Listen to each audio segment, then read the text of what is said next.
Selamat pagi, selamat malam, selamat siang untuk kita semua. Di sini saya Sambiliari Kemanulang akan menjelaskan ATS dari mata pelajaran pemrograman basis data. Oke, di sini bisa kita lihat bahwa dokumen dari gambar di sini memiliki dua faktur pembelian barang dari PT Revanda Jaya.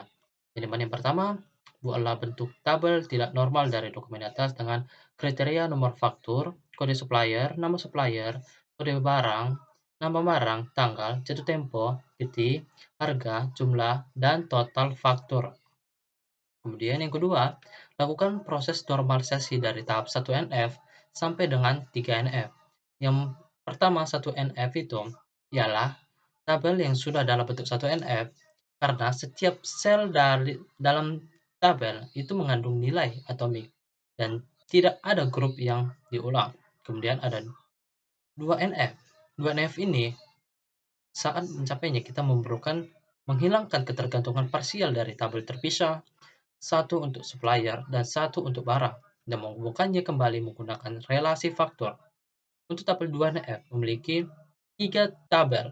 Yang pertama, tabel supplier dengan kriteria kode supplier dan nama supplier. Kedua, tabel barang dan kriteria kode barang, nama barang, dan harga. Kemudian yang ketiga, tabel faktur dengan kriteria nomor faktur, kode barang, kode supplier, tanggal, jatuh tempo, dan KTI. Kemudian untuk 3NF. Untuk mencapai 3NF, itu kita memerlukan menghilangkan ketergantungan transitif dari tabel. Untuk itulah, kita memerlukan membagi tabel produk menjadi dua tabel, yaitu tabel faktur dan tabel transaksi barang. Kemudian, untuk 3NF ini memiliki dua tabel, yaitu yang pertama tabel faktur dengan kriteria nomor faktur, tanggal, jatuh tempo, dan kode supplier. Yang kedua, tabel transaksi barang dengan kriteria nomor faktur, kode barang, dan KTI. Yang ketiga, untuk relasi tabelnya dari proses normalisasi yang diperoleh, itu ada tabel supplier, menuju ke tabel faktur, menuju ke tabel barang, dan maksud saya untuk menuju ke transaksi barang, dan untuk menuju ke tabel barang. Kemudian yang keempat, lakukan penerapan dengan SQL dari hasil normalisasi yang diperoleh.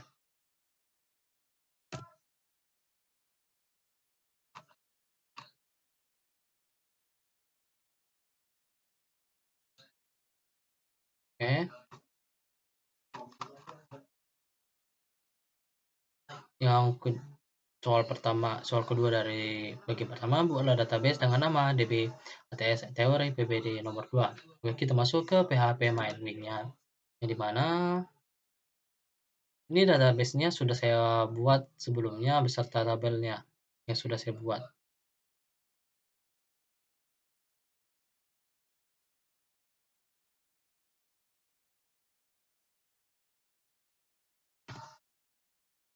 Sepertinya untuk PBD ATS nomor 2-nya. Oke, tampilannya seperti ini.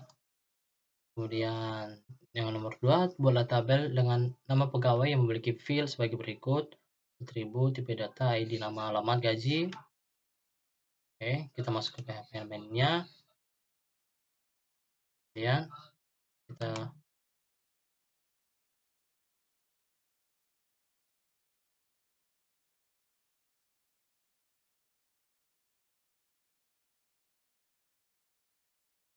oke,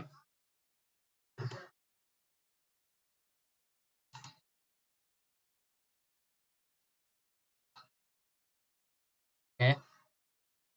Untuk yang nomor 3 tadi itu, yang dimana tadi itu di nomor 2 tadi itu suruh seperti ini dengan membuat atribut ID, nama, alamat, dan gaji. Ini yang seperti ini, atribut ID, nama, alamat, dan gaji. Kemudian kita masuk ke nomor 3, masukkan data berikut seperti ID dari angka 100 sampai ke 108 dengan nama awal dari Arif hingga ke Zaikudin. Oke, yang seperti yang sudah saya buat sebelumnya dengan ID 100 sampai 108 dengan nama Arif, Andi, Burhan, Fikri, Faris, Sigit, sampai Zainuddin. Oke, selanjutnya Untuk soal nomor 4 diperintahkan hapus record dengan ID 100. Oke. Untuk ID 100 ini kita disuruh hapus, kita langsung masuk ke SQL. Oke. Kita masukin saja delete, kemudian from pegawai where pegawai 100. Oke, setelah diketik kita langsung tekan saja oke. Oke, setelah itu kita cek aja apakah sudah terhapus atau tidak. Oke. Sini untuk ID 100 sudah tidak ada lagi, sudah terhapus. Oke, kita kembali lagi. Untuk itu soal nomor 5, kita disuruh update data untuk ID 101 dan 102 dengan seperti ini. Ada Naila dan Raffi dengan ID 100 sampai 102. Oke, kita ganti ya untuk kedua ID ini. Kita masuk saja SQL. Oke, kita ketik update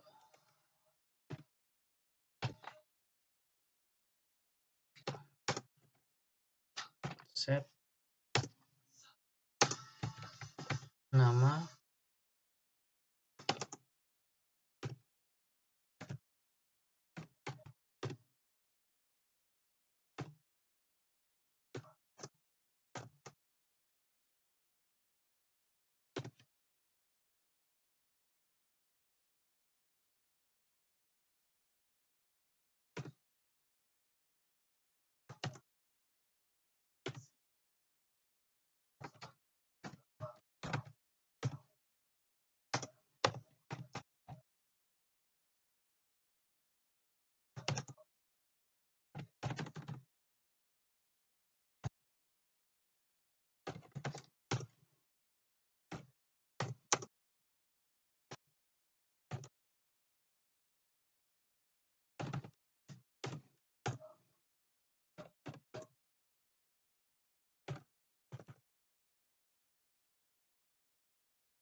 Oke, setelah diketik kita langsung tekan bawah saja.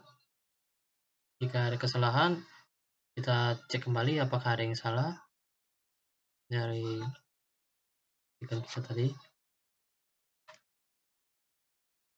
Oke, di sini sudah saya perbaiki tadi. Ada beberapa tanda baca yang kurang saya ketik tadi. Nanti sudah seperti ini, sudah terkonfirmasi. Mari kita cek apakah sudah terubah, terupdate. Oke, sudah terubah ya. Di ID 100 sama 102, namanya juga sudah terubah. Kemudian kita lanjut lagi ke soal nomor 6, di mana lakukan perintah SQL dengan yang pertama, semua kolom dari tabel pegawai. Kita masuk lagi ke IMAP-nya, kita buka SQL-nya, kita disuruh untuk menampilkannya saja. Kita tekan saja. Nah, nanti seperti inilah tampilannya. Kemudian kita lanjut lagi. Untuk soal nomor 2, kolom nama dan gaji dari tabel pegawai. Kemudian kita masuk lagi ke SQL-nya. Kita ketik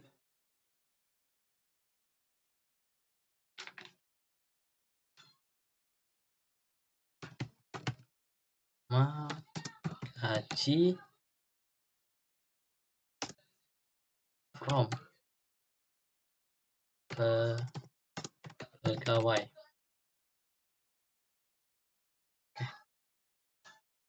Nama gaji from pegawai. Oke, kita langsung ketik aja. Seperti inilah tampilannya nanti. Ada nama beserta gajinya saja.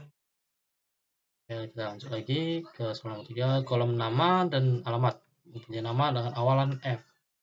Kita langsung masuk saja lagi ke PHP-nya, kita menuju ke SQL-nya. Kita klik saja lagi codingannya. Nama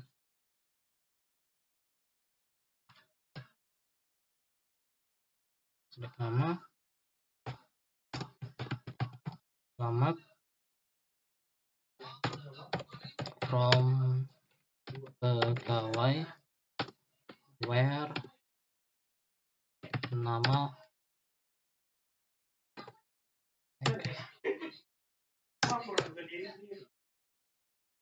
F%. Ini untuk awalannya saja ya, karena di awalannya F pakai persen seperti ini. Kita ketik lagi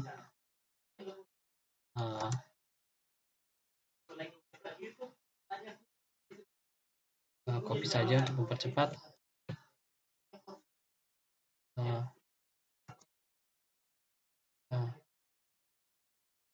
Nama awalan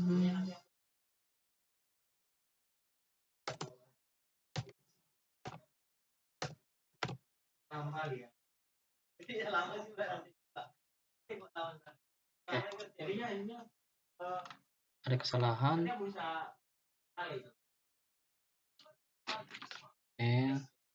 Select nama, alamat from pegawai, nama. Ini salah. N. Seperti tadi di sini ya. Ini tadi untuk mempunyai nama awalan F dan untuk nama dengan akhiran N. Nih. Yang kedua ini ya. Kita langsung sekali dua saja.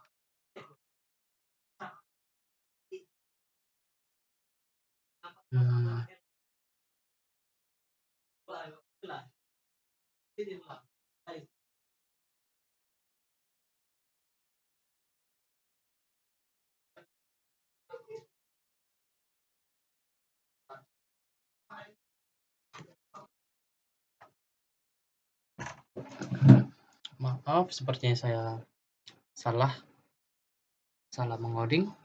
Untuk tampilan F-nya nanti codingannya akan seperti ini. Nanti akan seperti ini codingannya, F kemudian persen. Nah, baru kita ketik saja go, mana nanti akan tampilannya seperti ini. Kemudian kita lanjut lagi ke soal yang kedua, kolom nama dan alamat yang mempunyai nama dengan akhiran N. Kita lanjut lagi ke MySQL, kita coding lagi. Nah, nanti codingannya akan seperti ini, tidak berubah dari yang tadi. Yang berubah dia awalnya persennya itu, akhirannya itu akan di depan. Nah, kita akan lagi go-nya nanti dan akan seperti ini, N seperti ini. Oke, kita lanjut lagi ke soal berikutnya, di mana kolom nama gaji yang mempunyai di atas 15.000. Dan kita klik lagi SQL-nya. Kemudian kita klik lagi, kemudian ketik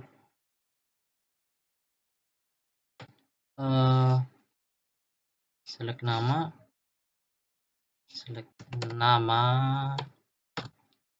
gaji, ini salah, gaji kemudian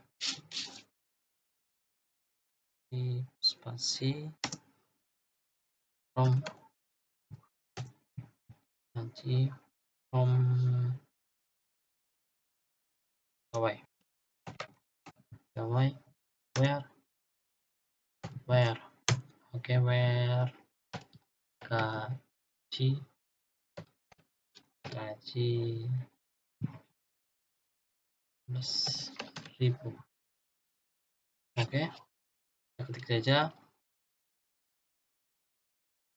Nah, ini dia gaji yang lebih dari 12.000 adalah seperti baris ini. Oke, kita lanjut lagi ke soal berikutnya. Kolom nama seperti ini, yang bergaji di atas 13.000 dan beralamat di Surabaya. Kita langsung masuk ke SQL yang kembali, kemudian select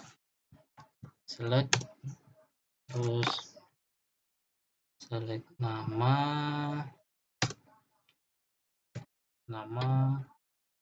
gaji from pegawai oke, where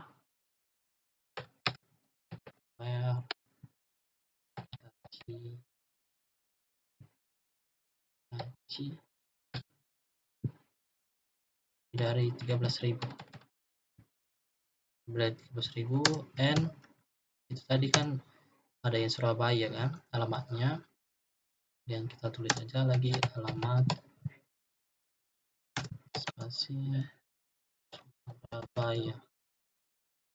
Oke, kita langsung go-kan aja. Nih, seperti inilah. Oke, tampilannya. Oke, kita lanjut ke soal berikutnya. Kolom nama gaji dengan range gaji antara 15.000 sampai 20.000. Kita masuk ke SQL ya. Oke, kita ketik lagi.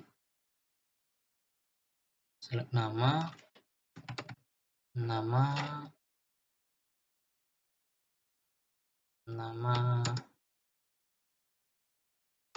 gaji from pegawai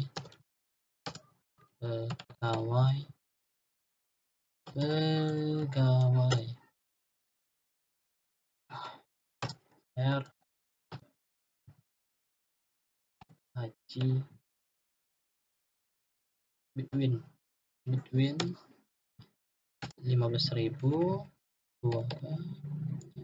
and 20.000. Oke, kita enter aja. Nah, inilah tampilannya. 15.000 sampai 20.000 ya antara rata-ratanya. Kemudian kita masuk lagi ke soal berikutnya, mana gaji maksimal minimal rata-rata tabel pegawainya. Kita masuk lagi. Oke, ya SQL kita masuk lagi. Sebentar. Oke. Nah, untuk ini max gaji pas gaji max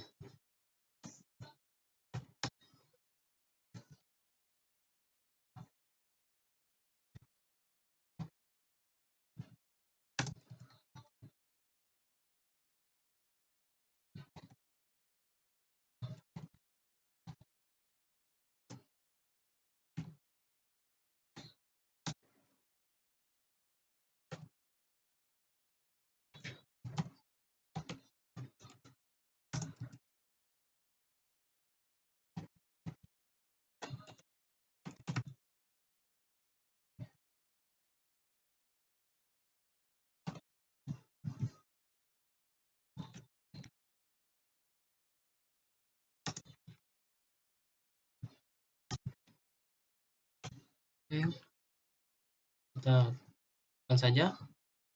Ini dia, sudah berhasil ya. Ini dia gajinya. Oke,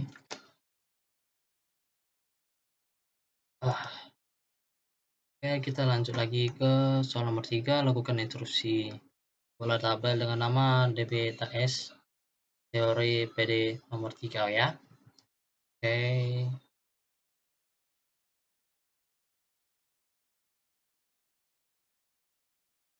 sini saya sebelumnya sudah membuat juga tabelnya, database-nya juga. Nih, dengan nama barang, field type null, field default extract, seperti ini. Ini sudah saya buat sebelumnya dengan nama barang.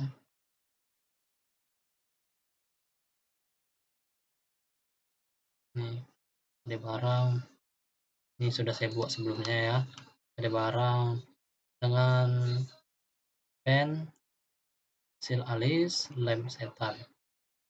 Ya, sudah saya buat sebelumnya. Kemudian masuk lagi, buatlah tabel detail pembelian seperti berikut. Field. Oke, tabel pembelian. Kemudian kita masuk ke soal nomor 4, skema trigger. Nih, untuk trigger ini lakukan instruksinya. Yang pertama, lakukan penambahan data tabel detail pembelian. Nih, saya juga sudah membuat ini sebelumnya untuk mempersingkat waktu. Nih, data detail pembeliannya saya sudah membuatnya. Kemudian penambahan ya,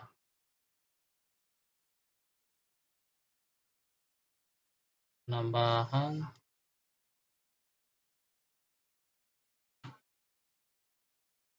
Oke, di sini dilakukan penambahan data pada tabel pembelian.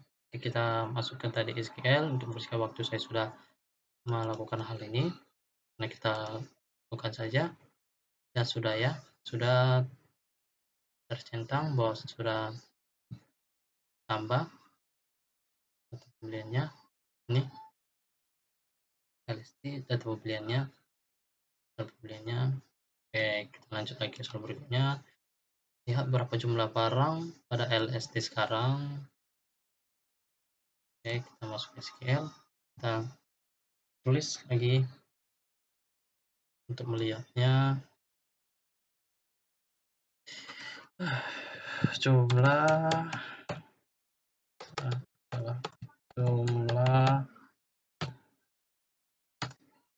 from barang where di barang.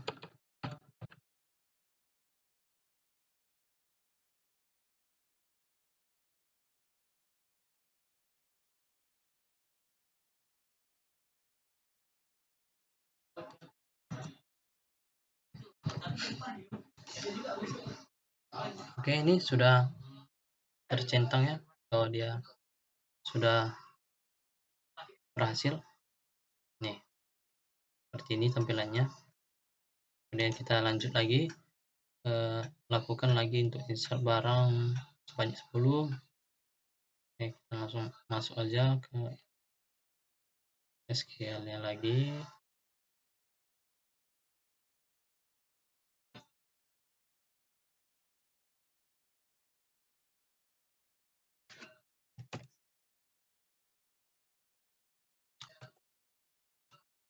Set.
Oke, ini sudah, mari kita lakukan aja lagi, bentar.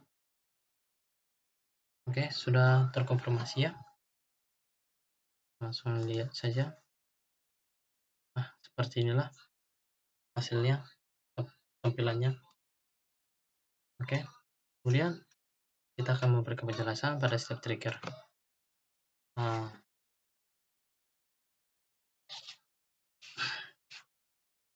pada setiap trigger kita berikan penjelasan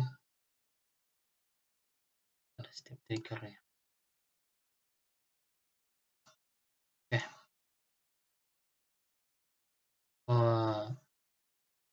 delimiter yang mengganti itu adalah delimiter dari titik koma menjadi sebuah garis miring. Hal ini diakibatkan karena trigger itu memiliki perintah sial SQL maksud saya, maaf, SQL SQL yang memiliki titik koma, sehingga harus ada pemisah agar perintah tersebut tidak terganggu. Kemudian selanjutnya di sini ada beberapa trigger, di antaranya ada trigger stok barang, detail pembelian, trigger before, trigger insert. Oke. Dan keempat trigger ini merupakan perintah untuk membuat stok barang. Di sini kemudian lanjut ada begin. Begin ini merupakan perintah untuk memulai suatu blok kode dari trigger tersebut. Kemudian ada update barang, set jumlah if unsur. Sampai sini merupakan perintah yang dilakukan update pada kolom jumlah di tabel barang. Jika jumlah sebelumnya bernilai 0, maka nilai kosong akan menjadi penggantinya. Kemudian ada new, jumlah white ini sampai sini, new kali barang, itu merupakan menjalankan hanya jika barang pada baris yang dimasukkan detail pembelian. Kemudian ada end, di mana merupakan perintah untuk mengakhiri blok atau kode dari delimiternya tersebut. Sekian dari saya, bila ada perkataan atau suara saya yang tidak jelas, saya mohon maaf. Selamat malam.